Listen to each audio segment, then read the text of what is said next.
Buenas tardes, colegas que siguen la clase de metafísica a través de YouTube o que están viéndola en cualquier momento que la plataforma les permita, ¿no? Aquí estamos una vez más en la clase de Metafísica 2 para seguir con Eckhart, ¿no? Pero antes de eso, y ahora que está, digamos, ya la transmisión en forma, quiero mencionar algo de un tema sobremanera delicado, pero que no me puedo callar, ¿no? O sea, y es el hecho de que, pues, desde ya una semana, ¿no? Mis colegas, amigas, amigos, incluso algunos otros a quien no conozco, pero con quienes comparto este gremio, ¿no? De ser profesor, se han ido a paro, ¿no? En distintas facultades, la más emblemática ciencias, pero incluso hoy se suma derecho, ¿no? Se han sumado FES también, ¿no? Y varias escuelas por el dramático problema del no pago, ¿no? O sea, al parecer, por problemas administrativos o lo que sea, a muchas profesoras y profesores no se les ha pagado íntegramente su sueldo y en muchos casos no se les ha pagado nada, ¿no? Porque siempre parece ser lo que menos urge, ¿no? Las condiciones de vida digna de la planta de trabajadores docentes, ¿no? Es una cosa escandalosa, ¿no? Que hay compañeras, compañeros que no han cobrado en 18 meses, ¿no? Y aparte ha puesto el dedo en el renglón sobre un problema todavía más grande, que es la precarización laboral en la que vivimos el personal académico, ¿no? Después de la huelga de 77 pareciera que la UNAM logró desactivar a la planta académica convenciéndonos de que no éramos trabajadores, ¿no? O sea, somos académicos, ¿no? O pomposamente se dice, incluso hoy en el meeting en rectoría había compañeros que decían, es que los trabajadores y los académicos, ¿no, compas? O sea, todos somos trabajadores, yo soy trabajador, ¿no? Hay trabajadores que trabajan en campo administrativo de universidad, ya vemos que trabajamos en el campo académico, pero al final de cuentas enajenamos nuestra fuerza de trabajo para hacernos de unos pesos para reproducir nuestra vida en lo medida de lo posible y volver a dar clases, ¿no? Y eso en las definiciones clásicas del viejo Marx nos vuelve trabajadores, entonces trabajadoras y trabajadores todos, ¿no? Y eso ha permitido, ¿no? Esta identidad de académicos en vez de trabajadores, pues que en la vía de los hechos nos den golpes de pecho con que académicos y la mano del muerto, pero en realidad pues no somos más que trabajadores de McDonald's, ¿no? A los que se nos contrata por semestre sin ninguna estabilidad laboral, que si algo no le gusta a la universidad de un semestre a otro se nos puede rescindir el contrato, que no podemos hacer planes a largo plazo, que no tenemos un ingreso base estable, ¿no? Un mes nos llega el cheque por 2,000, otro mes nos llega por 20 pesos, ¿no? Y todo esto que evidentemente repercute pues, en la calidad de la educación que podemos sostener, ¿no? En estos tiempos tan duros de pandemia hemos hecho lo indecible por mantener la universidad funcionando, ¿no? El rector puede chillar y berrear, pero al final si no nos armamos de valor y nos conectamos a dar nuestras clases en línea y hacemos esfuerzos grandes por no enloquecer hablando solos delante de una pantalla durante un año, pues esta madre ya se hubiera caído, ¿no? Entonces, creo que es pues muy importante, ¿no? Reconocer que este problema del no pago a mis compañeras y compañeros no es una cosa, es la punta del iceberg de un problema más grande que es la precarización laboral de las profesoras y profesores, ¿no? Y que es urgente que nos organicemos, que nos coordinemos, que dialoguemos y que demos una lucha por mejorar estas condiciones. Y esto quiere decir, compas, pues que no es... hay un dicho chileno, ¿no? Que dice, lucha aunque a ti no te falte nada porque hay gente a la que le falta todo, ¿no? O sea, a mí la neta es que pues, no me ha faltado en mi cheque, ¿no? O sea, es bastante miserable, bastante vergonzoso, pero pues ha sido lo misma vergüenza y miseria que es cada quincena, ¿no? Entonces, pues no me ha faltado, ¿no? Pero hay colegas a quienes les falta todo y porque a ellos les falta todo, desde esta plataforma que la universidad virtual me permite, expreso mi plena y completa solidaridad con mis compañeras y compañeros que han estallado el paro en sus escuelas, que avance esta lucha no solamente por un pago digno que urge ya, por el 100% de la planta académica, incluidas a sus compañeras y compañeros ayudantes, que se les pague plenamente su salario y sus prestaciones, sino una lucha que avance por el fin de la precarización laboral de los profesores, porque se abran ya los concursos que están parados, porque se dé definitividad a todas las maestras y maestros que estamos dando clases, por el fin al programa de incorporación de jóvenes investigadores a la docencia que discrimina a profesores que tengan más de 40 años y que sigan dando clases, se les margine la posibilidad de tener una plaza, y todas estas medidas vergonzosas que la universidad ha tomado con su planta académica. Es urgente, pues les exhorto a mis compañeras, compañeros, estudiantes que sigan esta clase, que hablen con sus profes, ¿no? Y que les hagan ver algo que pues les es obvio, ¿no? Insisto, aunque no te falte nada, hay que luchar porque hay gente a quien le falta todo, ¿no? Y hay compas ahorita a quienes les falta todo y por eso tenemos que movernos, ¿no? Tenemos que dialogar, tenemos que crear asambleas propias que nos permitan rearticular la planta académica, recuperar nuestra identidad como trabajadores docentes y luchar por derechos dignos, ¿no? Dicho esto, pues, a pesar de que mi facultad decide hasta ahora no sumarse a este paro que se está estallando en la universidad por la dignificación del trabajo de la planta docente, pues quería no dejarlo pasar en vano, ¿no? Y insistir una vez más mi completa solidaridad con mis compañeras y compañeros en lucha, ¿no? De las distintas facultades, y pues el exhorto a mis colegas a que nos pongamos las pilas en filos también, ¿no? En pocas palabras, ¿no? Que ya, ya estuvo bueno de nuestros contratos de McDonald's, ¿no? Con todo respeto a las trabajadoras y trabajadores de McDonald's, que también con quienes compartimos esta precariedad laboral, ¿no? En fin, dicho eso, ¿no? Volvemos, ¿no? A un tema más espiritual, ¿no? Si hubiera que decirlo así, ¿no? Volvemos a Eckhart, ¿no? La semana pasada vimos la vida de Eckhart en el contexto del siglo de la mística, vimos su posición dentro de su relación con los dominicos, su relación con Marguerite Porete, su trabajo como es maestro espiritual con los conventos de monjas, ¿no? Y vimos también su encuentro con la Inquisición, ¿no? Y cómo al final este juicio pues sale desfavorable, a pesar de que no logran enjuiciar a Eckhart porque se muere antes de que el juicio termine, ¿no? Vimos el templo vacío, ¿no? Vimos la virginidad del alma, hablamos de este complejísimo proceso de feminización del alma del que habla Eckhart y que lo conectábamos con un proceso dentro de la llamada poesía devocional o poesía bhakti, ¿no? Bhakta, o sea, la poesía mística, erótica, ¿no? Como les comentaba, cómo en distintas tradiciones vemos este proceso en que los poetas, a pesar de identificarse como hombres en su cultura, escriben como mujeres, ¿no? O sea, toman la posición de la doncella para hablar de la relación con el amado, en este caso, la deidad, ¿no? Vimos a San Juan de la Cruz, vimos a Namalbar de la tradición Shaiva, ¿no? De la India, ¿no? Y reconoció este proceso, ¿no?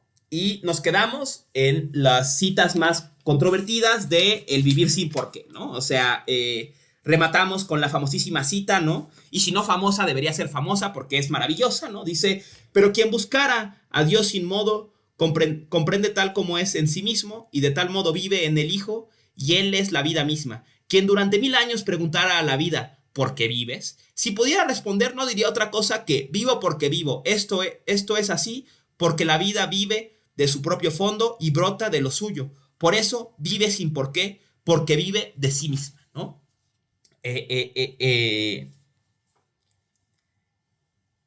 Analizábamos, ¿no? En los últimos minutos de la clase pasada este pasaje tan profundo, tan complejo, tan cargado de belleza, evidentemente, ¿no?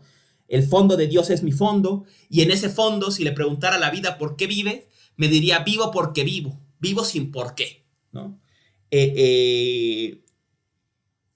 Recordábamos, ¿no? Esta idea que tenía Nietzsche, ¿no? En los fragmentos póstumos, en el nihilismo europeo en particular, dice, que decía, ¿no? Recuerdan, la muerte de Dios ha sido solamente la muerte del Dios teísta. ¿Es todavía posible una muerte, un Dios que no teleológico, un Dios sin fin? Él decía un panteísmo que no vaya a ningún lado, que se niegue el fin. Y dice, ¿podríamos negar el fin y afirmar el proceso? ¿Sería posible que este mundo como es ya fuera el objetivo a logrado y el objetivo a lograr y ese objetivo se lograra a cada instante, que no fuera este mundo hacia ningún lado. Esta frase me recuerda mucho a esto que está diciendo aquí Eckhart, ¿no? En el fondo de la vida vive de su propio fondo, vive sin por qué, ¿no? Y pues vamos viendo, ¿no? Cómo Eckhart se distancia de la ortodoxia cristiana, ¿no? En fin, ¿no? De aquí empezamos ya, ¿no? Algunos temas que quedaron pendientes, ¿no? Eh, eh, está este tema, dice,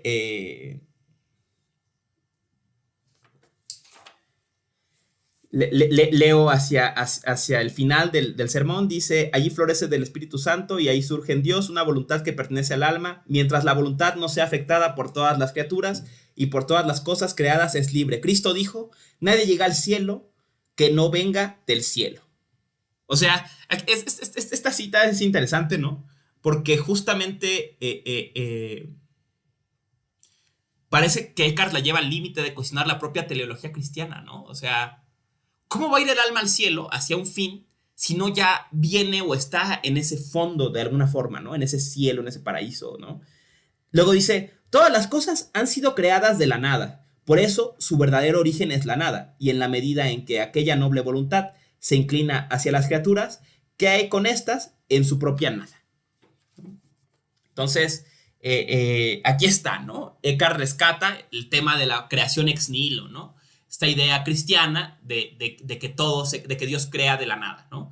Y la lleva a sus últimas consecuencias, ¿no? Si Dios crea de la nada, quiere decir que todo en el fondo es nada, que el arjé de la physis, digamos, en sentido griego, es nada, ¿no? Preguntará años después Nishitani, ¿no? Releyendo estos pasajes de Eckhart, ¿qué naturaleza tiene el Dios cristiano que es consustancial a la nada? Según el cristianismo, Dios y la nada son lo único que se parece, porque Dios crea de la nada. Entonces, todo lo que es ente es posterior. ¿Qué es Dios que es tan parecido a la nada? Y que si todo viene de la nada o es creado ex nihilo, quiere decir que todo, que donde vemos a los entes, del otro lado está siempre la nada, frente a nosotros, ¿no? Y recuerda esto a Nishitani, a un famoso poema budista que dice, Buda y yo separados por infinitos calvas y a la vez frente a frente a cada momento, ¿no? Entonces, así Dios y la nada, ¿no? Separados por los siglos y los siglos y a la vez frente a frente a cada instante, frente a frente en este ahora en que el fondo de Dios es mi propio fondo, ¿no? Pasamos a los pobres de espíritu, ¿no? Bienaventurados los pobres de espíritu, porque de ellos serán los pobres, el reino de los cielos, ¿no? Que recuerda a la versión de aquel famoso poeta callejero de la región de Tacubaya, ¿no? Que decía, dichosos los poetas pobres, porque de ellos será el reino de los suelos, ¿no? Cuentan que así empezaba su trova, ¿no? En las calles, ¿no? Ahí en el barrio allá de Tacubaya, ¿no? En fin, ¿no? Pero recordando este personaje, ¿no? Volvemos, ¿no? Bienaventurados los pobres de espíritu, porque de ellos será el reino de los cielos, ¿no? Eckhart, una vez más, con su típica estrategia exegética, ¿no? Va a interpretar este pasaje de la Biblia, como bien se dijo al principio, ¿no? Como una alegoría, ¿no? O sea, no hay que tomarlo literalmente, hay que ver qué significa, hay un significado oculto detrás, ¿no? Y empieza con un análisis. A ver, ¿qué es ser pobre, no? Dice Eckhart, ¿no? La pobreza, en un sentido supremo, un hombre pobre es el que nada quiere, nada sabe y nada tiene. Esta frase parece calcada del espejo de las almas simples, si recuerdan, ¿no? El alma anonadada era pobre en este sentido, ¿no? En Margarit Porete, ¿no? Vemos pues cómo hay esta conexión entre los dos pensadores místicos, ¿no? No hay forma de saber qué tanto se debe a que viven experiencias análogas, qué tanto se debe a que Eckhart probablemente tuvo noticias del juicio de Margarit Porete y muy probablemente tuvo noticias de su obra, entonces hay una influencia y que tanto, un poco de ambas, ¿no? Eckhart, leyendo este juicio, encontró una experiencia afín a la de él, ¿no? Una vez más, vuelve Eckhart sobre una crítica a la penitencia, ¿no? O sea, la pobreza de la que habla de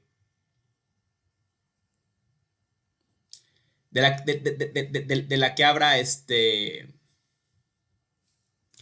Eckhart no es una penitencia, o sea, no se trata de que nos privemos de cosas y que solo privarnos de mil cosas, ¿no? De comer, de, no sé, lo que sea, ¿no? De vestirnos de como queramos o cualquier cosa, de tener familia, ¿no? Esa no es la pobreza esa pobreza no es la pobreza que nos promete el reino de los cielos, dice Eckhart, ¿no?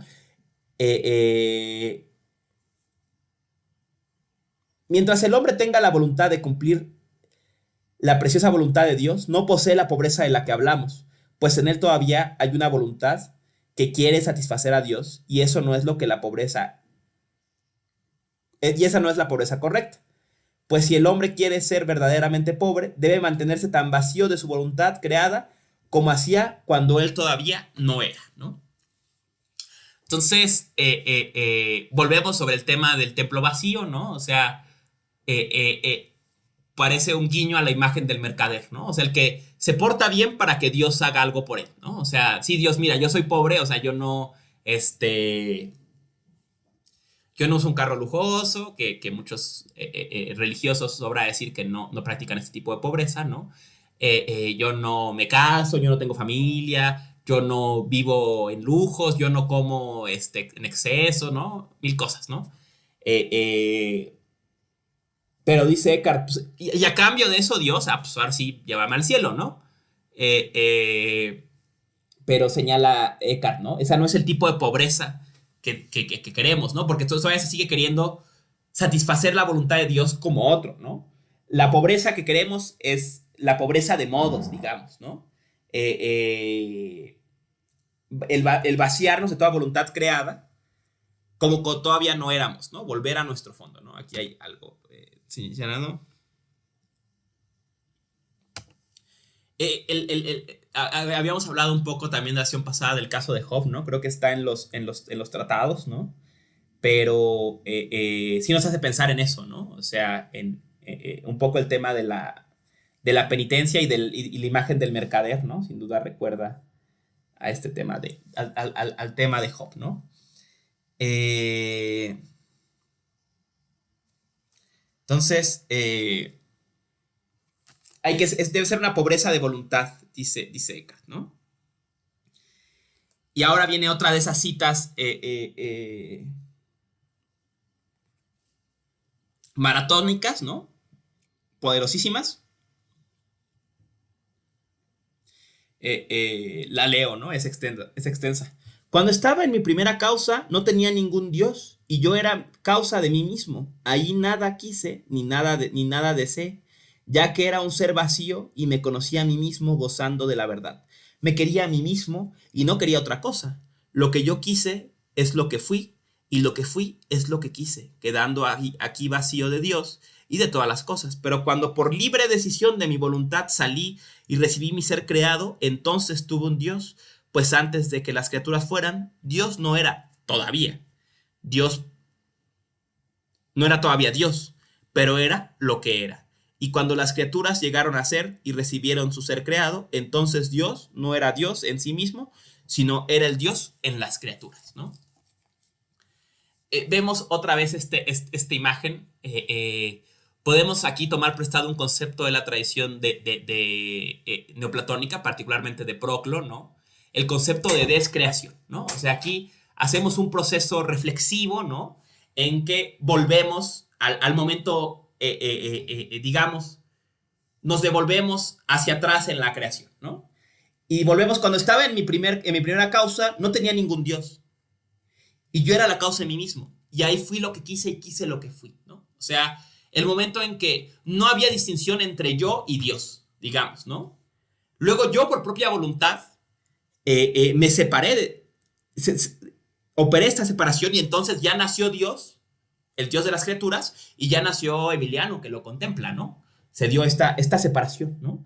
Fíjense lo poderosa de esta imagen, ¿no? Y lo controvertida que sonaría sin duda para un cristiano, ¿no? Y a la vez su componente de amor fati, ¿no? O sea, su componente de decir sí a la vida, ¿no? O sea, esta vida no es una penitencia, el alma no cayó, no se interpreta el acto, la libre decisión de separarnos de Dios como un acto negativo, sino como un acto de mi propia voluntad. Yo quise, ¿no? Y esto recuerda a las tradiciones tántricas de la India, ¿no? Eh, eh, por tantra, a despecho de lo que el cable de los 2000 quiso hacer pensar, se refiere a las tradiciones esotéricas de la India, ¿no? Y mistéricas de la India, ¿no? Pero sin duda varias de ellas tienen un marcado componente erótico, ¿no? Suele describirse en esas tradiciones, ¿no? La creación de la siguiente forma, ¿no? Al principio era el absoluto, ¿no?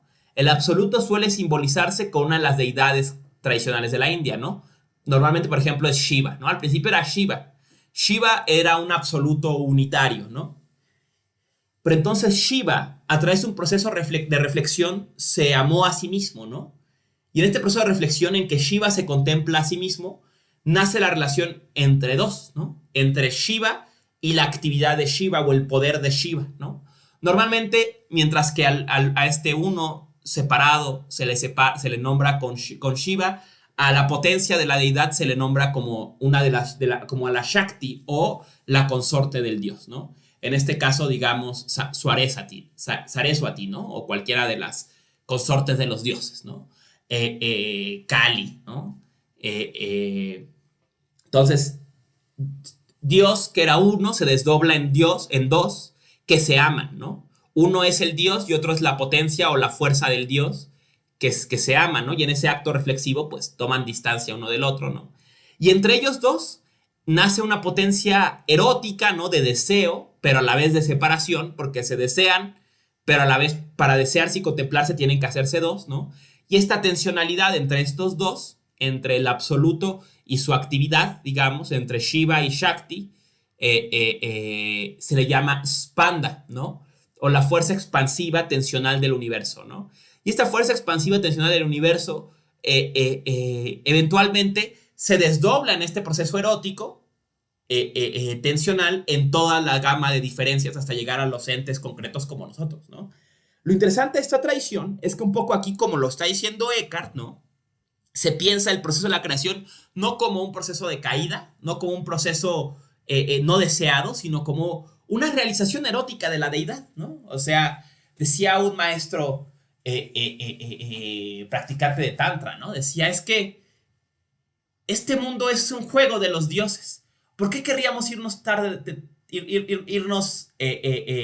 pronto de este juego, ¿no? No fue un error, no fue una caída, como se suele interpretar en algunas tradiciones místicas. Fue un juego, fue un deseo de expresarse, de desdoblarse, ¿no? ¿Por qué estaría mal este mundo como es si es la expresión de este juego, ¿no? ¿Por qué querríamos escapar de este mundo a través de las prácticas religiosas si lo que habría que hacer es atravesarlo, disfrutarlo, porque este juego es expresión de el propio juego de la deidad, ¿no? En caso de Eckhart, ¿no? Este juego es lo que yo por libre voluntad decidí y en ese mismo proceso me separé de Dios, ¿no? Sigue la cita maratónica, ¿no? Ahora decimos que Dios, en tanto que es Dios, no es fin último de las criaturas, pues tan alto grado en el ser también tienen las criaturas más bajas. Y si una mosca tuviera intelecto y quisiera dirigirse intelectualmente al abismo eterno del ser divino, del que ha provenido, entonces diríamos que Dios, con todo lo que es, en tanto que Dios no podría una sola vez dar a esa mosca plenitud ni satisfacción.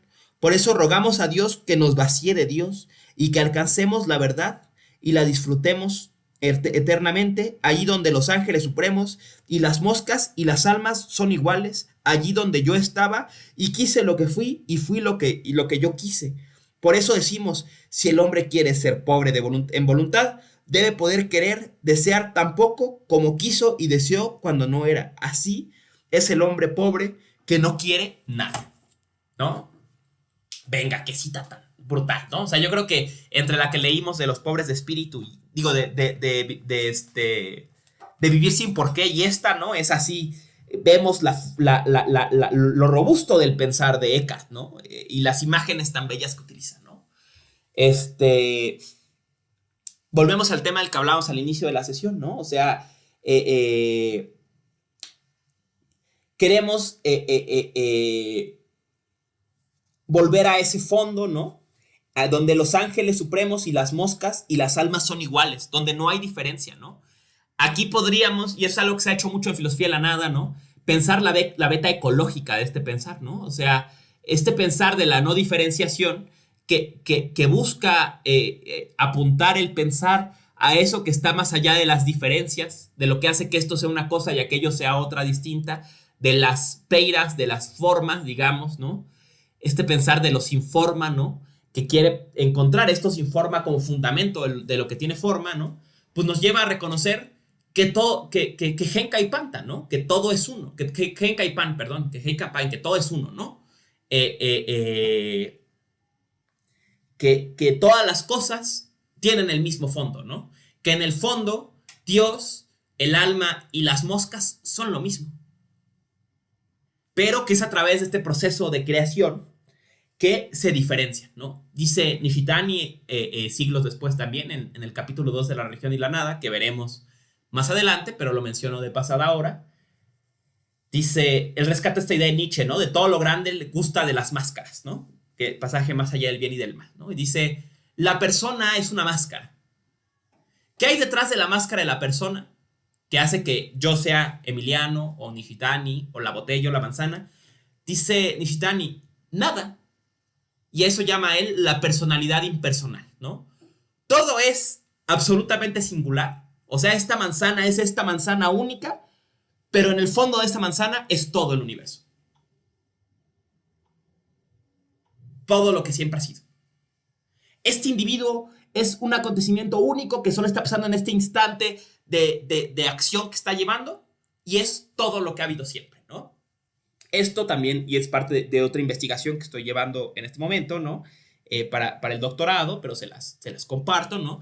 Tiene interesantísimas consecuencias políticas, ¿no? Porque a la vez que estos pensadores quieren reconocer la necesidad de una unificación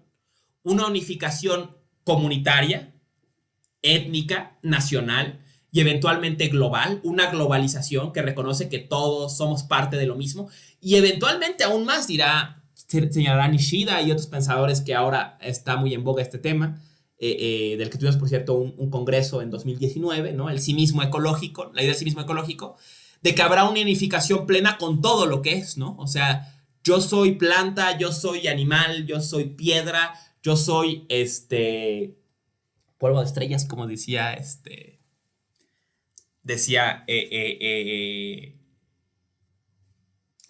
Carl Sagan, ¿no? Yo soy el hidrógeno y el helio que se produjeron en el acto del Big Bang, ¿no? Entonces, hay algo que nos une con todo lo que es un fondo en el que somos lo mismo, ¿no? Y entonces hay una tendencia de pensar a la unificación, ¿no? Pero a la vez, ¿no? Este pensar siempre busca resistirse a volverse un totalitarismo ontológico en que sin más todo es uno, ¿no? Porque si sin más todo fuera uno, entonces, ¿qué importa el individuo que se opone a la nación, por ejemplo, ¿no? Si la nación es la unidad, pues el individuo debe subsumirse completamente a esa unidad, ¿no? Si la apuesta es por la unidad. Más aún, ¿qué importan las culturas particulares si la apuesta es por la unidad, por ejemplo, por la globalización, ¿no? Habría que subsumir toda diferencia a esta unidad, ¿no? Y los pensadores de escuela de Kyoto no quieren eso, ¿no? Quieren un pensar del Genka y Pan, ¿no? O sea, un pensar de la unidad fundamental, ¿no? En que la mosca, las almas y los ángeles son iguales y a la vez son plenamente singulares. Cada uno es expresión singular de este absoluto, ¿no?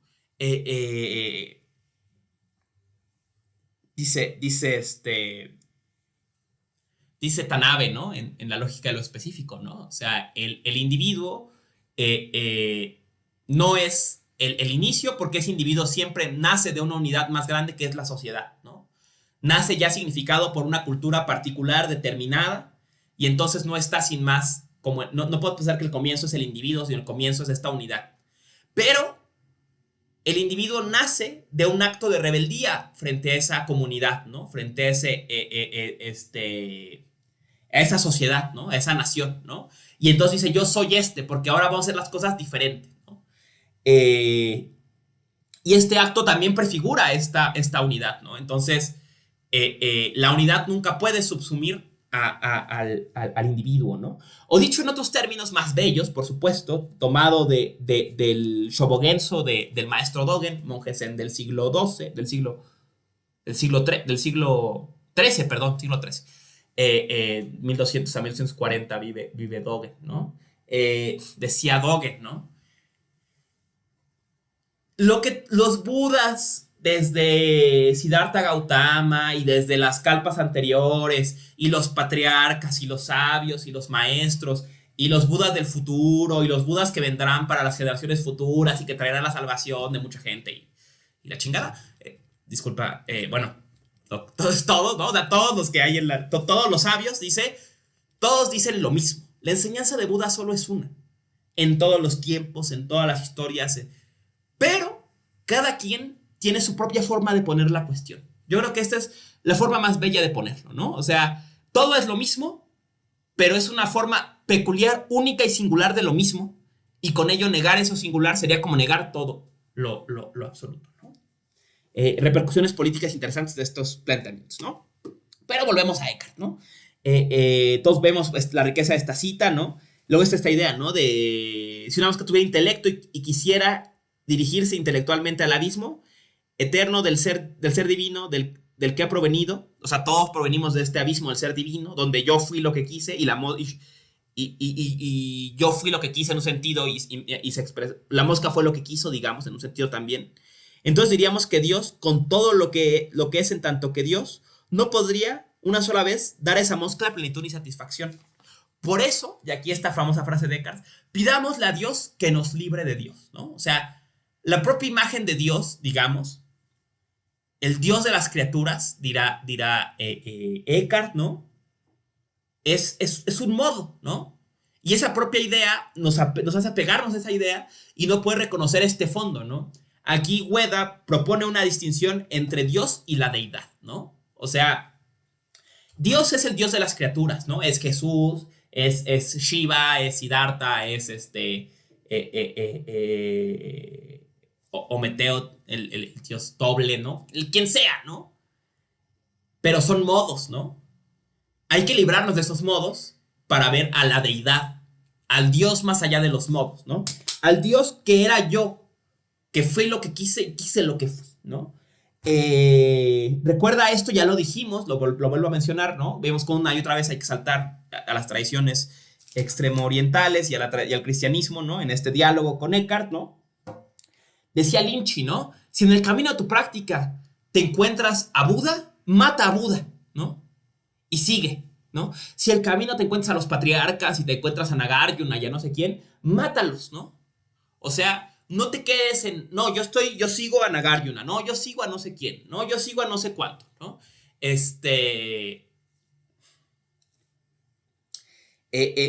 No apego, ¿no? Decía, volviendo, ¿no? Un poco a este salto, tengo en mente, ¿no? Obviamente por el tema del no pago, ¿no? Estoy, imbuido del espíritu de los mártires de Chicago, ¿no? Y tengo el tema de lo político en la cabeza, ¿no?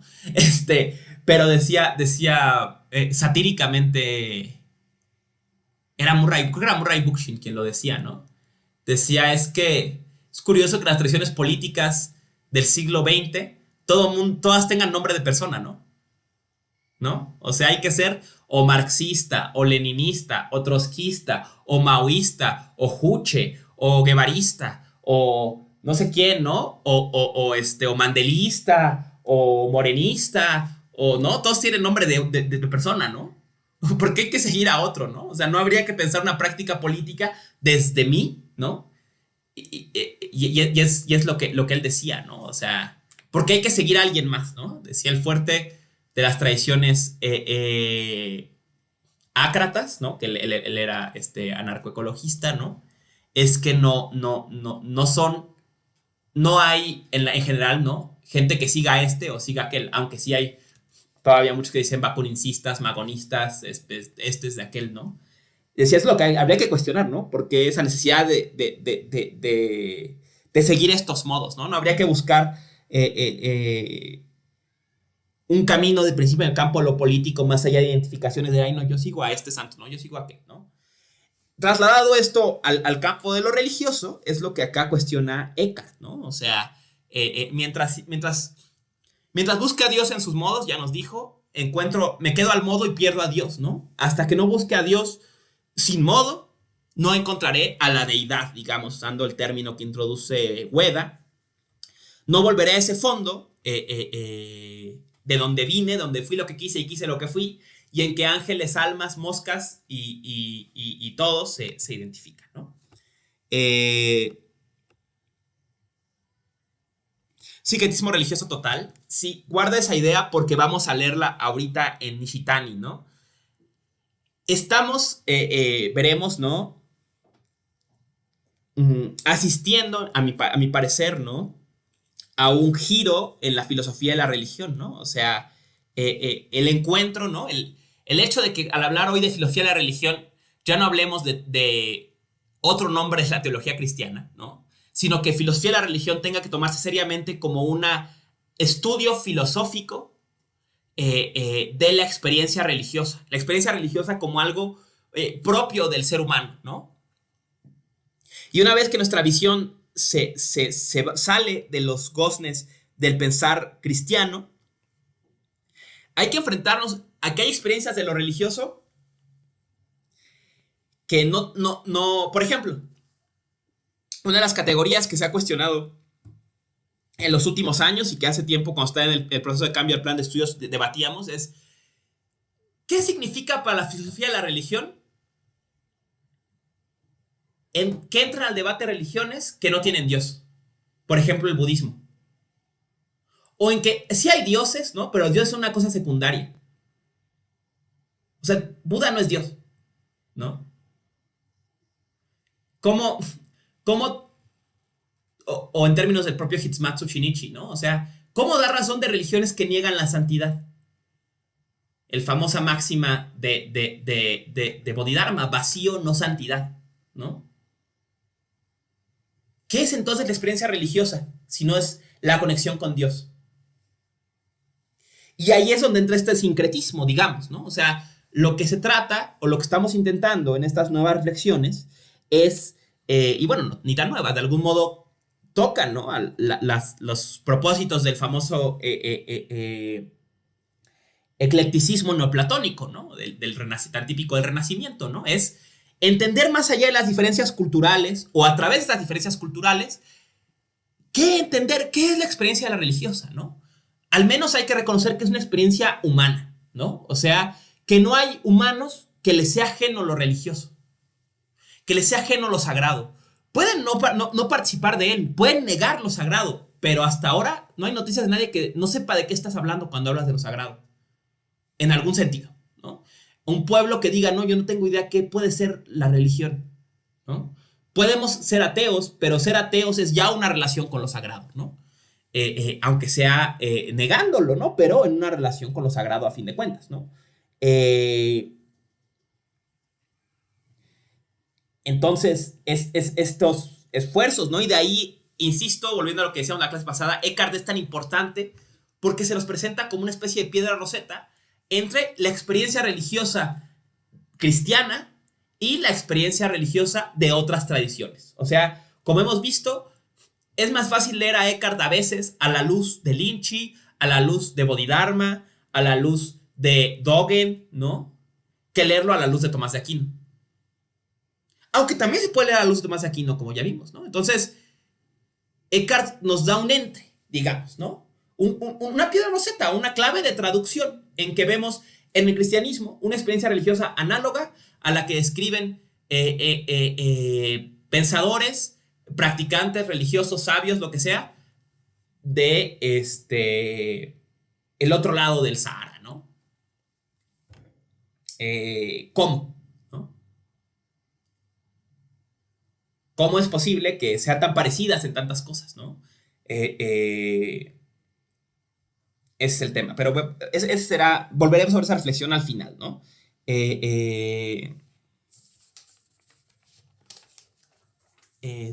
Dos cosas más de el. De este texto. Aparece la imagen del no nacido, ¿no? Dice, Dios está por encima del ser y toda diferencia. Allí era yo mismo, allí me quise a mí mismo y me conocí a mí mismo en la voluntad de crear a este hombre que soy yo. ¿no? O sea, recuerda este tema, les decía la idea, ¿cuál era tu rostro antes del nacimiento de tus padres, ¿no? Ahí estuve yo en el acto en que crearon Emiliano. Yo era en el acto en que crearon, yo era antes del acto en que crearon Emiliano, en un sentido más fundamental, digamos, ¿no? Y por eso soy no nacido, y en el modo de mi no haber nacido, no puedo morir jamás. Según el modo de mi no haber nacido, he sido eterno, y lo soy ahora, y lo seré siempre. Decía, Lynchy decía en uno de sus textos, ¿no?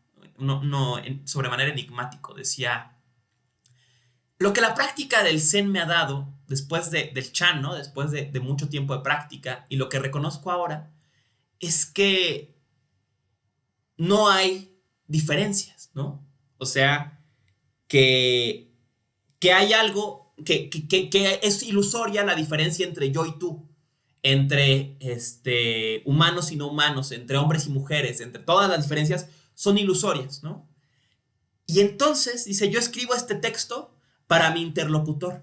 Dice, para mí mi interlocutor es como una gema, no considero una gema o un haz de luz azul delante de mí. Y siempre lo ha sido, y siempre lo será. O sea, Lynchy pensaba que estaba hablando con todo, ¿no? Si tiene sentido eso, ¿no? En un tono análogo, ¿no? Yo recuerdo, en la tradición andina, ¿no? El símbolo central, ¿no? de la religiosidad andina es la chicana, ¿no? La cruz inca, ¿no? Se supone que la cruz inca simboliza las dimensiones del cielo, ¿no? Del reino del águila y la serpiente, ¿no? El reino del subsuelo, ¿no? El reino de los humanos, demás, ¿no? Y se supone que la chacana, como saben, ¿no? Es una cruz y tiene un círculo en el centro, ¿no? Y que ese círculo simboliza el encuentro, ¿no? De estos 4 puntos, ¿no? Y este encuentro es el plano de Pachamama, ¿no? Entonces, se supone, ¿no? Que hay templos, por ejemplo, en los alrededores de Cusco, ¿no? En que uno puede comunicarse con Pachamama, ¿no? Con la madre tierra, ¿no? Y entonces Pachamama, que es el resultado, digamos, de este punto de encuentro de los planos, ¿no? Dice, aquí tú siéntate, y la práctica es esa, ¿no? Te sientas en el centro de la cruz, y entonces tú preguntas a Pachamama, ¿no? Pachamama, ¿por qué esto? Pachamama, ¿por qué aquello? Y dicen los incas, ¿no? Decía la tradición inca, ¿quién te contesta en tu mente? ¿Qué escuchas cuando preguntas a Pachamama? Pues decías, pues nada, güey, ¿no? O sea, como mis pensamientos, ¿no? Pues así nada, ¿no? O sea, dice, porque Pachamama también eres tú. Ya está lo que Pachamama tiene que decir, ya lo sabes tú, porque tú eres Pachamama en un sentido, ¿no? Y esto curiosamente lo discutíamos hace unos años, ¿no? Llevó a que la cultura inca, a pesar de su increíble desarrollo, nunca desarrollara propiamente una escritura, ¿no? Parecía casi, yo sugería en esa ocasión, ¿no? En aquel congreso, ¿no? Del sí mismo ecológico, como si ellos pensaran que no había nada que se necesitara escribir. Todo lo que había por saber, ya todos lo sabíamos. ¿Para qué escribirlo? Escribimos para guardar la memoria de algo, para decirle a otros algo, pero si todo lo que hay por decir ya todos lo sabemos, porque todos participamos de la mente de Pachamama, digamos, ¿no? Pues entonces, ¿para qué escribirlo, no? O sea, ¿qué sentido tendría escribirlo, no? Existe la técnica de memoria con los nudos y mensajes y demás en la tradición inca, ¿no? Pero tal cual no hay escritura, ¿no? Se reemplaza en cambio por símbolos, ¿no? Por el uso de esculturas y sobre todo de esculturas orientadas en los templos a momentos cosmológicos, ¿no? O sea, el solsticio, el equinoccio, todo eso, ¿no? Como si fueran solamente recursos mnemotécnicos para hacerte recordar lo obvio, ¿no? Y entonces piensa en este ejercicio, digno de la montaña sagrada de Jodorowsky, ¿no? En que tú llegas al templo en Cusco y entonces te sientas en medio de la cruz y dices, ahora sí, Pachamama, respóndeme mis preguntas, ¿no? ¿Por qué eh, eh, eh, los humanos te devastamos tan cruelmente? ¿Por qué permitimos que valga más el progreso que tu dolor? ¿Por qué te desangramos con nuestras obras? ¿Por qué te resecamos con nuestros puentes? Todo eso. Entonces tú le preguntas a Pachamama y esperas su respuesta y no hay nada. Y ahí está. Esa es la respuesta de Pachamama, ¿no? Pachamama, ¿qué esperabas, güey? Que todos se pararan, se levantaran y dijeran, no, güey, es que hazle por acá, no, es que por acá, no, es que más bien, pues no hay bronca o pinches humanos, ¿no? O sea, pues no, no es eso, ¿no? En fin, ¿no? Seguimos con este tema del sincretismo y aquí la imagen del no muerto, ¿no? De ser como el no muerto, ¿no? Eh, eh, eh, Aparece aquí, está hablando de un impulso, ¿no? Y dice, bueno, vamos a leerlo completo, ¿no? Un gran maestro dice que su atravesar es más noble que su fluir, y esto es cierto. Cuando fui el de Dios, todas las cosas dijeron, Dios es, pero eso no me puede hacer bienaventurado, pues pues en eso me reconozco criatura, en el atravesar, sin embargo, en donde permanezco libre de mi propia voluntad y de la voluntad de Dios y de todas sus obras y de Dios mismo, entonces estoy por encima de todas las criaturas y no soy ni Dios ni criatura, soy más bien lo que fui y lo que seguiré siendo ahora y siempre. Entonces siento un impulso que me debe lanzar por encima de todos los ángeles. En dicho impulso siento una riqueza tan grande que Dios no me puede bastar con todo lo que Dios es, en cuanto a Dios, con todas sus obras divinas. Pues en ese atravesar me doy cuenta de que yo y Dios somos uno. Ahí está, ¿no? Recuerda esto, una discusión que llevábamos la semana pasada, ¿no? Recuerden, decía Eckhart, el alma tiene que ser virgen, o sea, vacía, para recibir a Dios.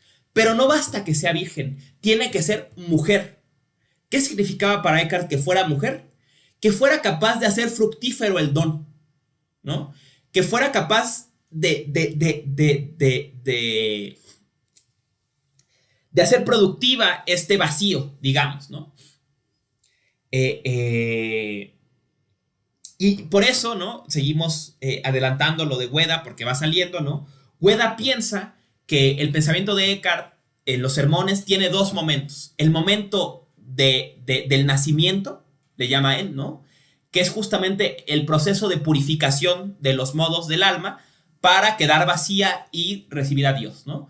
Este momento quedaría perfectamente expresado en el templo vacío, ¿no? El templo vacío expresaría este proceso de vaciamiento del alma, ¿no? En que el alma se vacía de modos, en que el alma calla para que Dios hable, ¿no? Esto sería justamente lo que pasa en el templo vacío, ¿no? Ahora vemos aparecer otro momento, ¿no? En que no basta con recibir el don, sino se da este impulso de atravesar, ¿no? De ir más allá de los modos, incluso ir más allá de Dios y ser en ese fondo en que Dios y yo y las moscas y las almas y los ángeles somos uno, ¿no? Piensa él, ¿no? Entonces que hay un momento pasivo en Eckhart, digamos, tan pasivo como ese proceso de vaciamiento, y un momento activo, que es el del atravesar, que sería, digamos, lo que llamaríamos atención en una platónica el proceso de descrear, de devolverse hasta antes de ser quien soy yo, ¿no? Podríamos entonces, como decía, ver esta dicotomía nacimiento, atravesamiento, momento pasivo, momento activo, en esta imagen, ¿no? El alma no solamente debe ser virgen, podríamos pensarlo como el momento pasivo, sino que debe ser mujer, como el momento activo poético, digamos, de este proceso, ¿no? Y veremos, ¿no? A continuación, ¿no? En el último sermón que nos ocupa el día de hoy, esto llevado hasta sus últimas consecuencias, ¿no? Entonces, aquí está, ya estamos en el último tramo, penúltimo tramo, ¿no?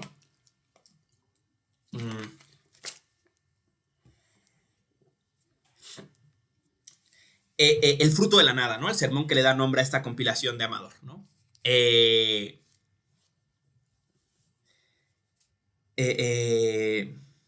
Recuerda un pasaje de San Pablo, ¿no? Que seguramente quien tuvo la fortuna o la desgracia de que lo arrastraran a misa cuando era niño recordará porque es típico de las misas, ¿no?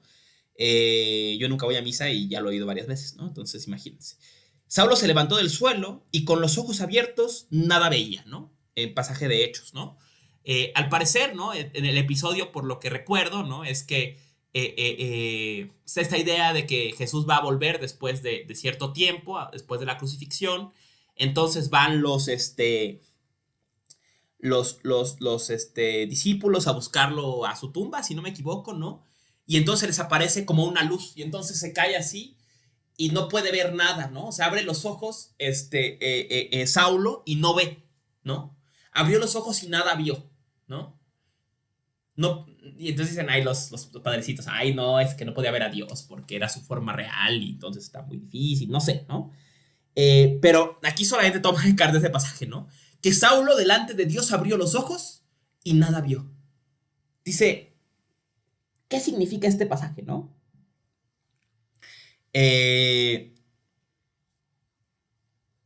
Dice Eckhart, significa una de cuatro cosas, ¿no? Un sentido es cuando él se levantó del suelo con los ojos abiertos, nada veía y esa nada era Dios, puesto que cuando ve a Dios lo llama una nada. El segundo sentido es, al levantarse allí no veía nada sino a Dios. El tercero, en todas las cosas nada veía sino a Dios. El cuarto, al ver a Dios, veía todas las cosas como una nada, ¿no? Entonces, aquí vemos, este pasaje obviamente es interesante para Eckhart, porque empareja a Dios con la nada, ¿no? O sea, Saulo abre los ojos para ver a Dios y no ve nada, ¿no? Recuerdan esta práctica que les comentaba en las prácticas andinas, ¿no? En que le preguntas a Pachamama y lo que escuchas pues, es tu respuesta, ¿no? Dice aquí, Dios es como el fuego invisible, que es el que más quema, ¿no?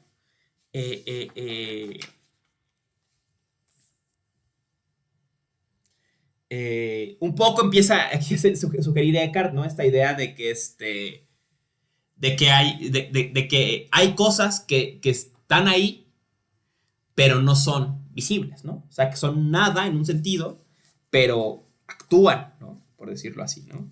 Dando analogías, ejemplos, ¿no? Y aquí usa la parte invisible del fuego, ¿no? Dice, fácilmente puedo pensar tanto en lo que está allende del mar como en lo que está aquí contigo y conmigo, pero en la medida en que todavía busca, el intelecto va más allá de los pensamientos.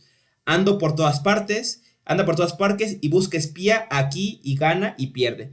Pero por encima de ese intelecto que todavía está buscando, hay otro intelecto que ya no busca más, que permanece en su ser puro y simple, comprendido en esa luz.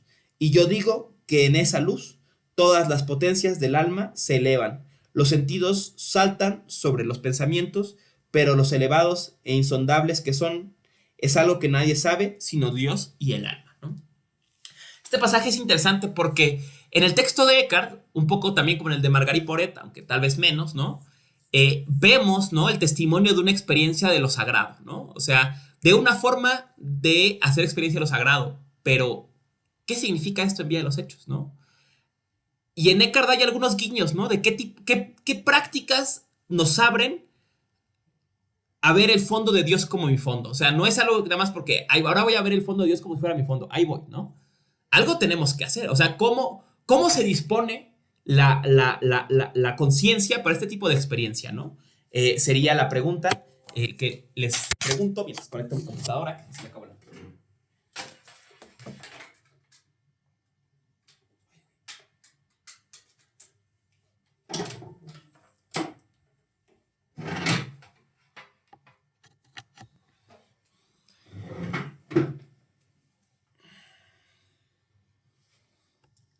Listo, volvemos a las actividades. Entonces preguntábamos, ¿no? ¿Qué camino, no? Ya nos dijo un poco que tenemos que vaciarnos de los modos, que tenemos que vaciarnos de nuestra voluntad, pero ¿cómo, no? Y aquí, este pasaje me llama la atención, ¿no? Porque parece ya estar hablando de del intelecto, ¿no? O sea, de la conciencia, cómo funciona, ¿no?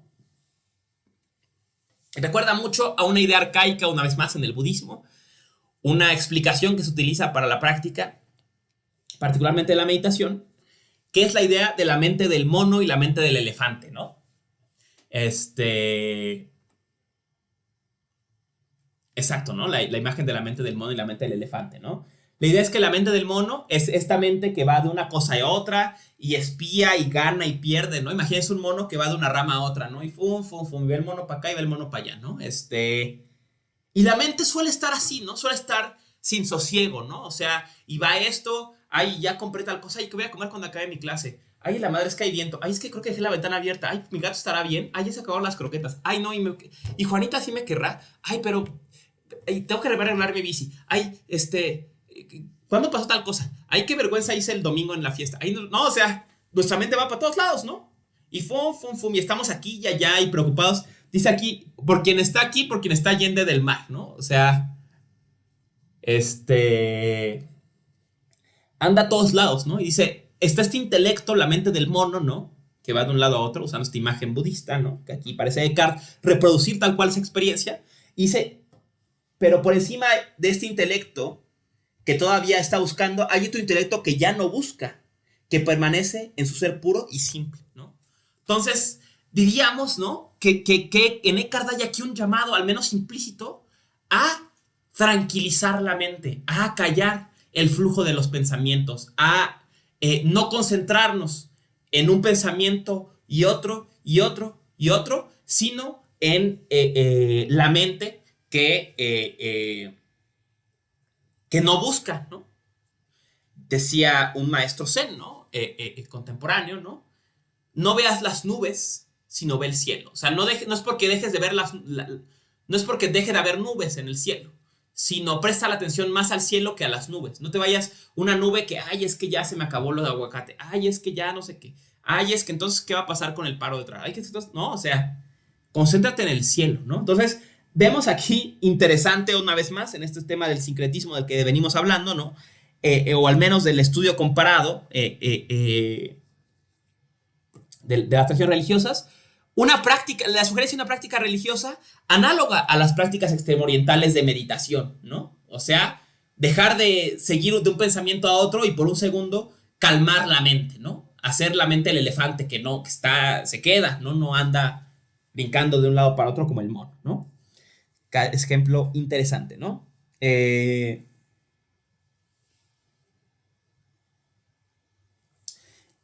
Entonces, volvemos al tema de Saulo, ¿no? Que veía todas las cosas como nada, y esa nada, y entonces veía a Dios, ¿no? Que al ver la nada veía a Dios, ¿no? Dice,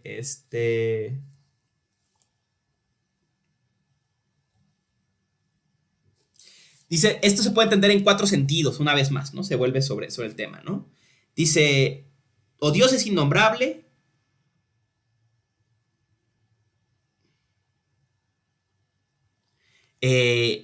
o el alma cuando está en Dios no sabe nada más que de Dios, o no tenía tiempo para nombrarlo, ¿no? Este caso me pareció interesante, ¿no? O sea, y les decía una vez más este ejemplo de la tradición inca, ¿no? O sea, si todos sabemos lo mismo, ¿qué sentido tiene ponerlo en palabras, ¿no? ¿Para qué escribirlo, ¿no?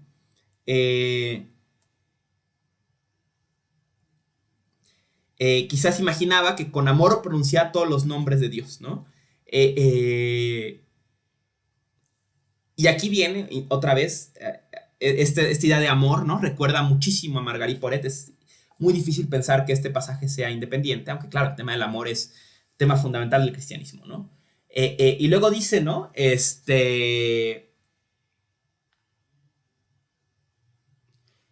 No puedo ver lo que es uno. Él nada veía y eso era Dios. Dios es una nada. Dios es alguna cosa. Lo que es alguna cosa, también eso es nada. Lo que Dios es, lo es totalmente. De ahí que el clarividente Dionisio, siempre que escribe de Dios, dice, Él está por encima del ser, por encima de la vida, por encima de la luz. No le atribuye ni esto ni lo otro. Y con ello quiere decir que Él es un no sé qué, ¿no? Aquí estamos pensando en de los nombres divinos, ¿no? De Pseudo-Dionisio Areopagita, ¿no? Decía, como les decía hace rato, ¿no? Eckhart intenta expresar su experiencia mística de la forma más coloquial que puede, pero se le cuela su carácter docto, y aquí vemos una de las pocas citas en los sermones a un filósofo, ¿no? En este caso, a un filósofo apócrifo, ¿no? O sea, a un texto apócrifo. Es interesante este texto porque Dionisio Areopagita es un personaje de la Biblia, ¿no? Cuando San Pablo va a Grecia, ¿no? Habla con un filósofo que se convierte al cristianismo, si no me falla la memoria, y ese personaje justamente es Dionisio Areopagita, ¿no? En el Areópago, ¿no? Se conoce a Dioniso y de ahí queda este personaje, ¿no? Y entonces, en la antigüedad tardía, empieza a circular, y creo que hacia la Edad Media, o sea, antes de Eckhart, evidentemente, ¿no? Porque ya lo está citando, empieza a circular una serie de textos escritos por neoplatónicos que a través de sus categorías neoplatónicas, influidas básicamente por Plotino y por Proclo, leen la teología cristiana o leen el cristianismo que todavía no tiene un canon, ¿no? Y entonces intentan ofrecer una interpretación desde el neoplatonismo de la tradición cristiana, ¿no? En términos del uno, evidentemente, el uno que está más allá de todas las formas, ¿no? Y que por ello no se le puede dar ningún nombre, ¿no? Y dentro de esta tradición van a ser la llamada teología negativa, o sea, la teología que justamente va a sostener que a Dios no se le puede referir de forma positiva porque cualquier atributo que le demos está por debajo de la naturaleza de Dios. Si digo que Dios es bueno, no lo estoy diciendo a cabalidad porque Dios es más que bueno. Si digo que Dios es justo, lo estoy diciendo a cabalidad porque digo que es más que justo, ¿no? Yo siempre he pensado que quiere decir que Dios debe ser más, si digo que Dios es buen amante, Él es más que buen amante, ¿no? Pero, entonces, estas ideas, o sea, esa teología negativa que se empieza a elaborar entre los círculos neoplatónicos que están intentando leer la tradición cristiana, ¿no? Desde sus categorías neoplatónicas, de este fermento nace una serie de textos apócrifos que se le atribuyen o se firman como de Dionisio Areopagita, ¿no? O sea, de un personaje de la Biblia, ¿no? O sea, como, ¿no? O sea, como de parecía un libro de María Magdalena, ¿no? Que bueno, sí hay, ¿no? Ahora, ¿no? O sea, evidentemente no es de Dionisio Areopagita, ¿no? Por eso le llama pseudo Dionisio, ¿no? Es de algún neoplatónico que tomó ese nombre para difundir sus ideas y hacerlas más asequibles y más llamativas para los cristianos, ¿no? O sea, ¿quién iba a leer a un filósofo griego pagano? Mejor vamos a leer a un personaje de la Biblia que dice lo mismo que Platón, ¿no? Pero bueno, no importa, ¿no? Hay mucha gente cree, entre ellos mi estimado colega José Redondo Ornelas, que era Jámblico, ¿no? O sea, que realmente era Jámblico quien escribía con este nombre, es muy probable, pero si no era él, era alguien de su círculo, ¿no? O sea, y es curioso que aquí aparece una cita clara a la teología negativa, ¿no? Y bueno, no es difícil ver por qué, ¿no? O sea, la teología negativa que le niega a Dios todo modo, ¿no? Que cree que pensar a Dios de los modos es no pensarlo, pensarlo como un ente sin más, ¿no? Evidentemente, pues es afina a las ideas de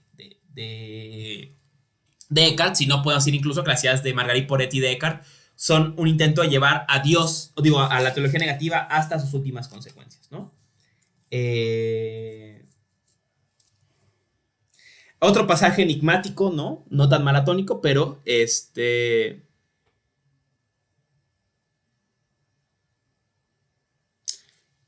un momento para localizarlo. Aquí está, ¿no? Otro pasaje. Aparte es curioso porque a veces estos pasajes muy poderosos salen del hilo argumentativo del texto. O sea, de pronto como que los avienta de la nada Eckhart y dice, ay, güey, espérate, ¿no? O sea, pero es un estilo, ¿no? Interesante, acontecimental, podríamos decir, ¿no? O sea, de pronto nos lo avienta así sin más argumentación, ¿no? Dice, a un hombre le pareció una vez en un sueño, era un sueño de vigilia, que estaba preñado de la nada, como una mujer lo está de un niño. Y en esta nada había nacido Dios. Él era el fruto de la nada. Dios había nacido en la nada. Por eso, él dice, se levantó del suelo y con los ojos abiertos, nada veía. Veía a Dios, en quien todas las criaturas son nada. Veía a todas las criaturas como una nada, pues él, Dios, tiene en sí el ser de todas las criaturas. Es un ser que tiene en sí a todos los seres, ¿no?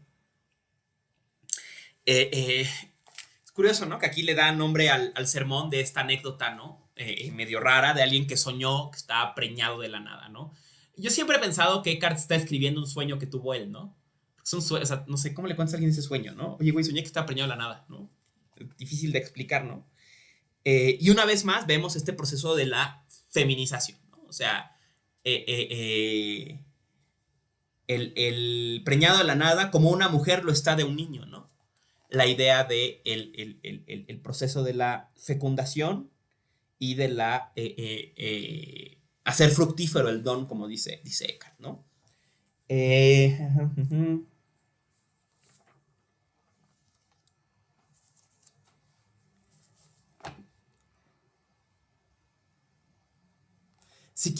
si queremos conocer a Dios, tiene que ser sin mediación. No puede penetrar nada extraño. Para conocer a Dios en esa divina luz, debe ser incesante y encerrada en sí misma, sin impresión de cosa alguna creada. Entonces conocemos la vida eterna sin mediación. Conocer a Dios sin mediación, ¿no? ¿Sin mediación de qué? De los modos, ¿no? De los nombres, ¿no? Eh,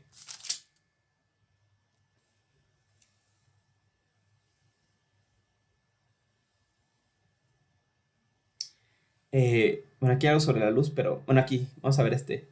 Si tomo la luz, que es Dios, verdaderamente, y afecta a mi alma, no es correcto, no es correcto. Tengo que tomarlo allí, en donde brota. La luz que brilla sobre el muro, podría verla de forma incorrecta si no, si no dirigiera mis ojos allí donde brota.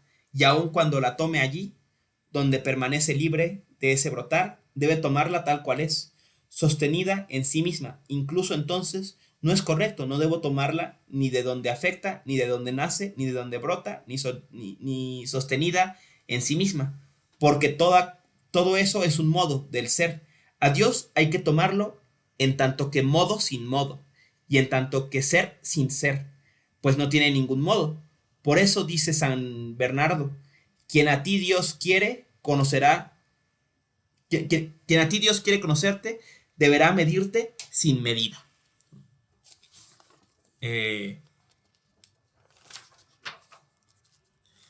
Este pasaje es interesante, ténganlo presente en un par de semanas, porque Heidegger va a usar un ejemplo análogo para explicar la nada, ¿no? Dice, imaginemos que los entes son, por ejemplo,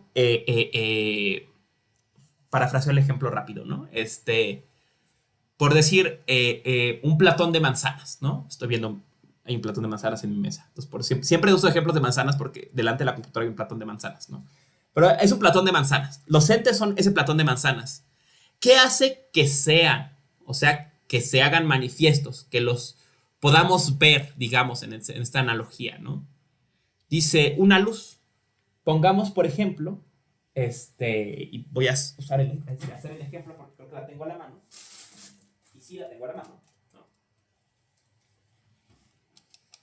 Una lámpara, ¿no? Entonces, dice Eckhart, ¿no? Dice Heidegger, ¿no? Y es un poco un ejemplo de Eckhart, ¿no? ¿Qué hace que esta botella sea visible, se haga patente, ¿no? La luz, ¿no? Entonces, esta luz hace que emerja la presencia, ¿no? Que yo la vea y diga, ay, güey, una botella, ¿no? O sea, si todas oscuras, aquí están oscuras plenamente, pues yo no sé qué hay, ¿no? Esta luz hace que se haga manifiesta la botella, digamos, ¿no? Entonces, el ser de este ente está en esta luz. Pero dice Heidegger, lo curioso es que la fuente de la luz, ¿no? La lámpara proyecta la luz hacia afuera, ¿no? O sea, ella misma no se ilumina con su luz, ¿no? La lámpara alumbra, aclara, pero ella misma queda opaca, ¿no? Queda oscura, ¿no? Dice Heidegger, eso pasa con el ser.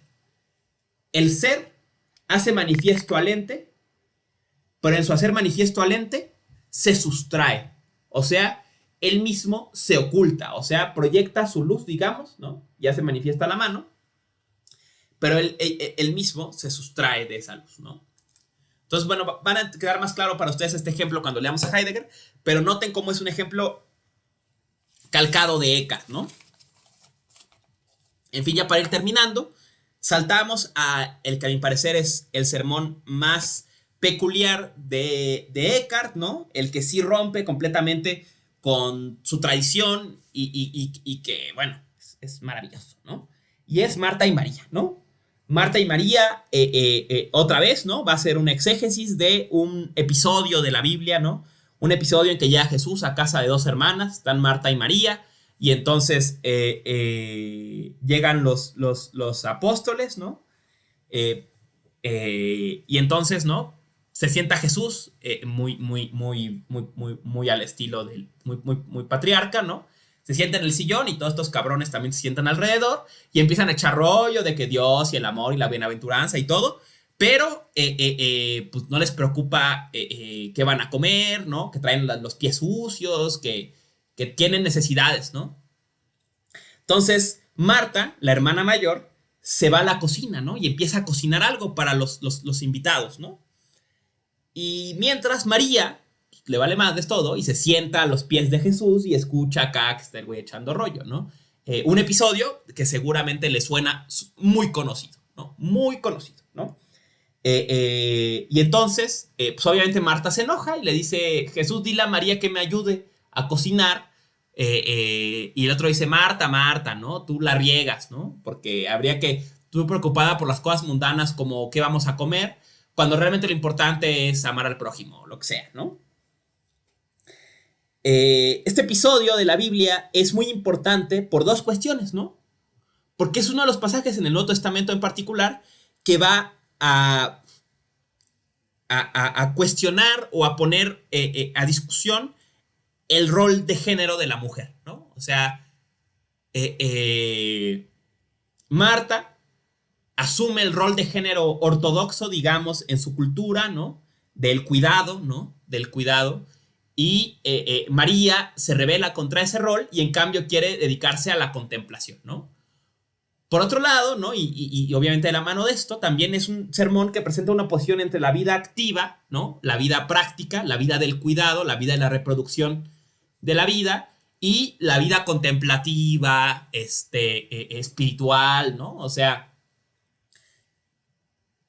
es un sermón que se pregunta por qué rol le da el cristianismo a la mujer y es un rol que se pregunta por cuál es el camino adecuado para vivir la vida del cuidado, la vida activa o la vida contemplativa, ¿no? O sea, hay que sentarnos a los pies de Dios o preocuparnos por qué vamos a comer, digamos, dicho en pocas palabras, ¿no? Entonces es un sermón ya de por sí controvertido y que una vez más es un sermón que seguramente apela al público femenino al que Eckhart se encuentra, ¿no? Con las monjas, ¿no? Entonces, Eckhart la lectura tradicional es que Marta se equivoca preocupada por las cosas mundanas y que realmente hay que preocuparnos por Dios, ¿no? Eckhart va a transformar la lectura a 180 grados, ¿no?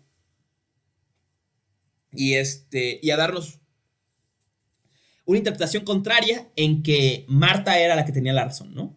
Entonces vamos a revisar el pasaje, ¿no? Y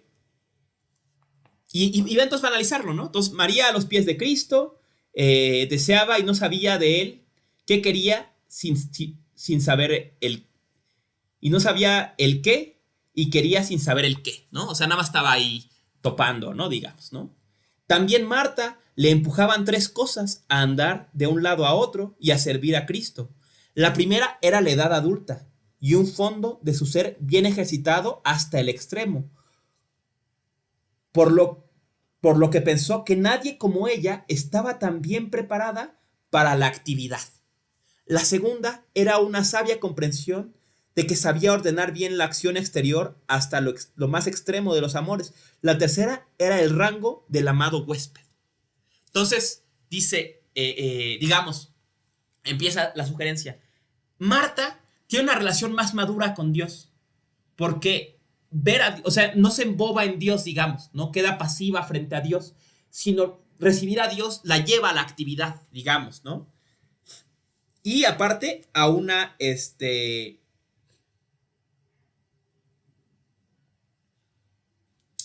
está más cercana a la vida, digamos, ¿no? Seguimos sobre la cuestión, ¿no? Y bueno, aquí el tema de la vida, ¿no? Dice, ella vio que María se ocupaba con gusto del contento de su alma. Marta conocía mejor a María que María a Marta, pues había vivido más y mejor. pues la vida proporciona el conocimiento más noble. La vida conoce mejor que el placer o la luz todo lo que en esta vida puede conseguirse. Si exceptuamos a Dios, en cierto sentido, la vida conoce en forma más pura que la luz de la eternidad puede hacer. Este pasaje es revolucionario, revolucionario en un sentido extremo. Dicho en otros términos, Marta no se sentó con Dios porque Dios ya no tenía nada que enseñarle. Porque Marta estaba en el instante a tal grado que podía ver que quien llegaba tenía hambre. No estaba preocupada porque el Espíritu Santo, y es que son tres, pero son uno, y entonces hay, y tú y yo, y los farafines y la chingada. No, ella podía ver el ahora. Ella estaba en la vida, digamos, ¿no? Dice aquí, y la vida es la vida conoce mejor, ¿no? Que el placer y que la luz, ¿no?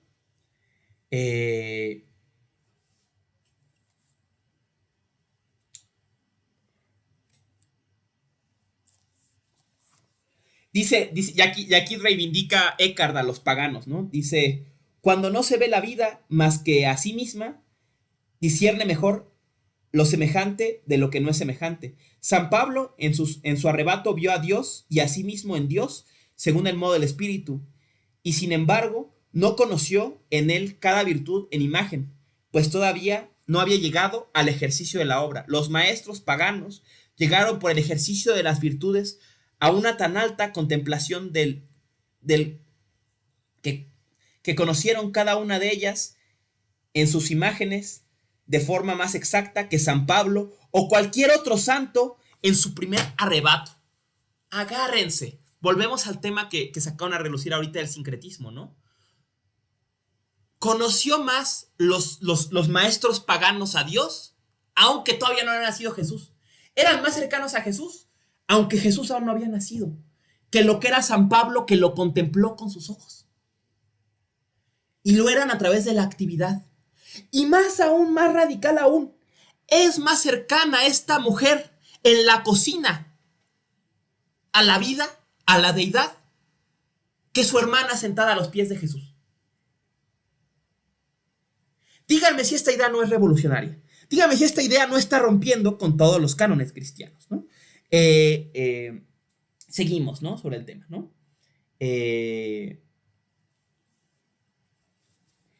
Luego dice,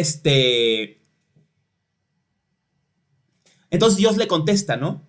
¿Por qué nombró a Marta dos veces? Cristo le dice Marta, Marta, ¿no? Con ello daba a entender que Marta poseía completamente todo lo que una criatura debe poseer en el hecho de un bien temporal y eterno. La primera vez que dijo Marta, mostró su perfección en todas las obras temporales. La segunda vez que nombró a Marta, mostró que no le faltaba nada de lo que es necesario para la salvación eterna. Le dijo, te preocupas. Por eso le dijo, te preocupas. Y quería decir, tú estás junto a las cosas y las cosas no están en ti. Están preocupados quienes actúan sin obstáculo en el quehacer. Libres de trabas están quienes ordenan todas sus actividades según el modelo de la luz eterna. Estos están junto a las cosas, pero no en las cosas. Están muy cerca de ellas y por eso mismo no tienen menos que si estuvieran ahí arriba en el círculo de eternidad. Esto es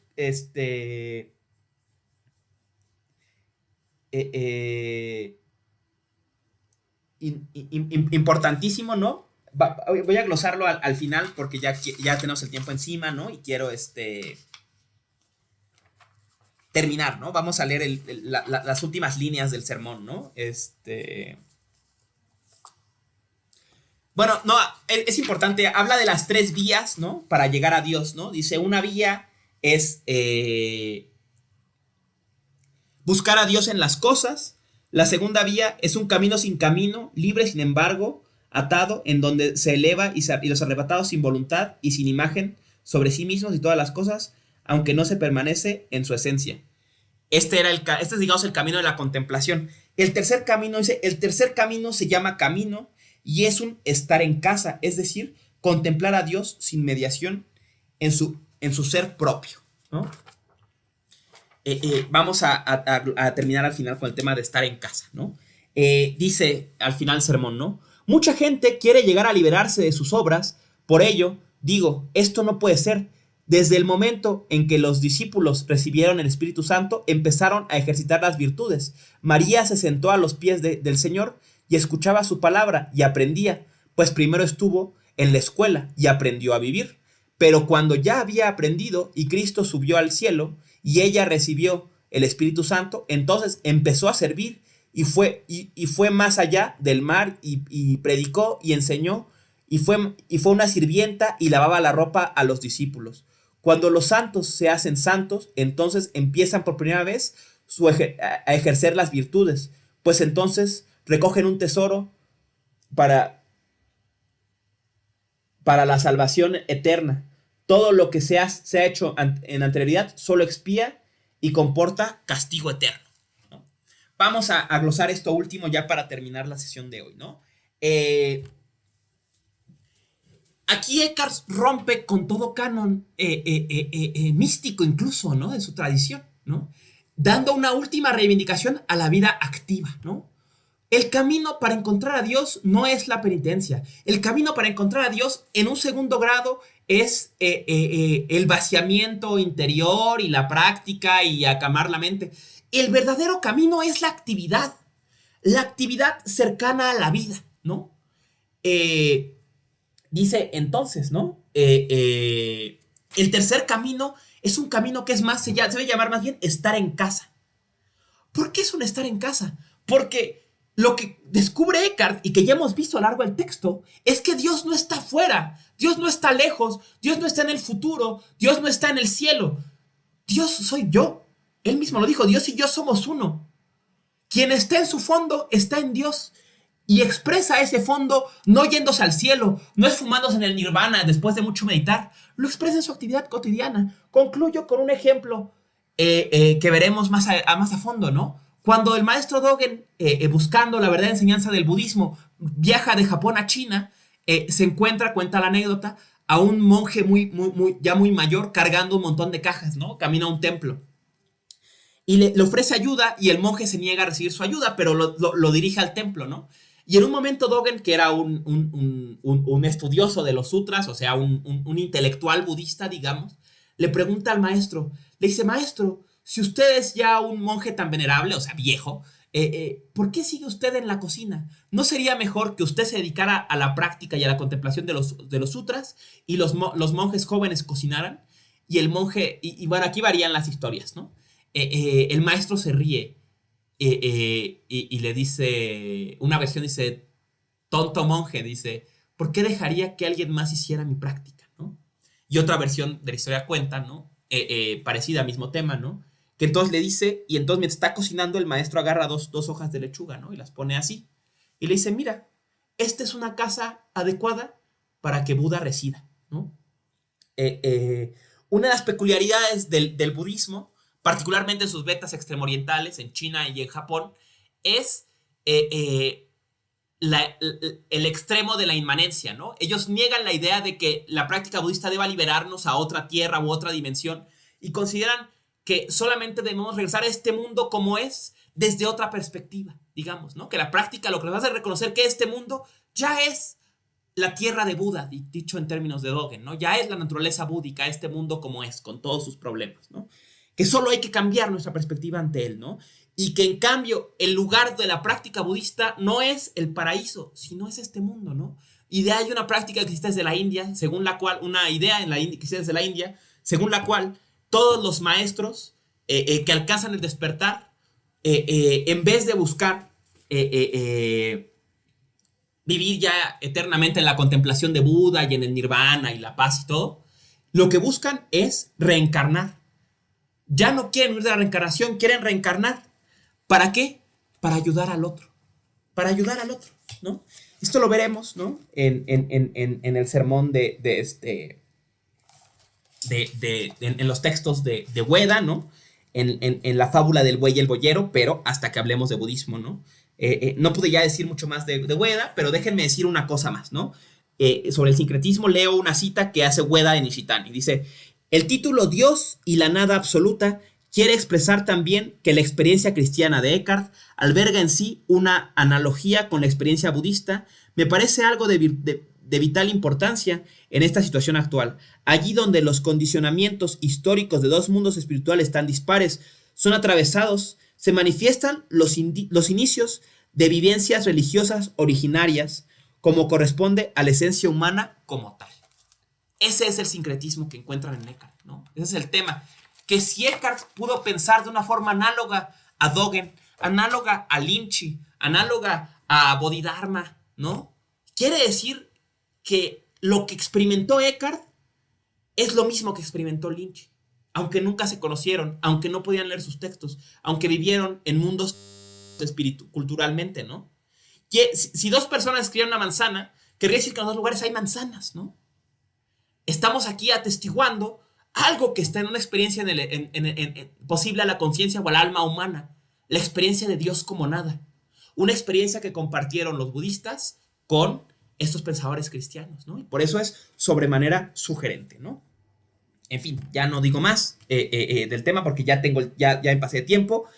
Solamente les dejo clase que viene, por favor. Comenzamos ahora con los límites de la tradición, más allá de la tradición, el acabamiento de la tradición occidental, ¿no? Y vamos a empezar con Sartre, ¿no? Entonces, próxima clase, quiero que lean 3 textos, ¿no? Uno muy breve y otros 2 revísenlos por lo menos, échenles un ojo, ¿no? La trascendencia del ego de Sartre. De quiero que lean al menos el apartado que se llama La trascendencia del ego y el último que se llama Conclusiones. Si pueden revisar toda la obra sería excelente, aunque sea ojearla, pero al menos lean estos 2. Lean un concepto fundamental de la fenomenología de Husserl, 2 puntos, la intencionalidad, un artículo de Sartre. Este artículo es de 1 página y media, no hay excusa para no leerlo, está todo en el Mega. Y por último, quiero que al menos ojeen y revisen la introducción al segundo sexo de Simone de Beauvoir, ¿no? Vamos a hablar un poco de cómo desde el segundo sexo Simone de Beauvoir critica la idea de la libertad en Sartre, ¿no? Entonces me gustaría mucho que leyeran eso. Vamos a enfocarnos, digamos, en el lado filosófico, si es que tiene sentido hablar de eso en ese texto. Entonces, las partes un poco más históricas se las pueden brincar. Claro, para que alcancen a leer, de preferencia revísenlo todo, es un texto muy bueno, ella tiene un intelecto increíblemente penetrante, ¿no? Entonces, échenle un ojo, ¿no? Insisto, ¿no? La tendencia del ego de Sartre, un concepto fundamental de la fenomenología de Husserl, la intencionalidad igual de Sartre, y la introducción al segundo sexo de Simone de Beauvoir, ¿no? Nos vemos la semana que viene y hasta aquí dejo la transmisión, colegas. Quedo al pendiente de sus preguntas y comentarios en los grupos, en el correo y ya.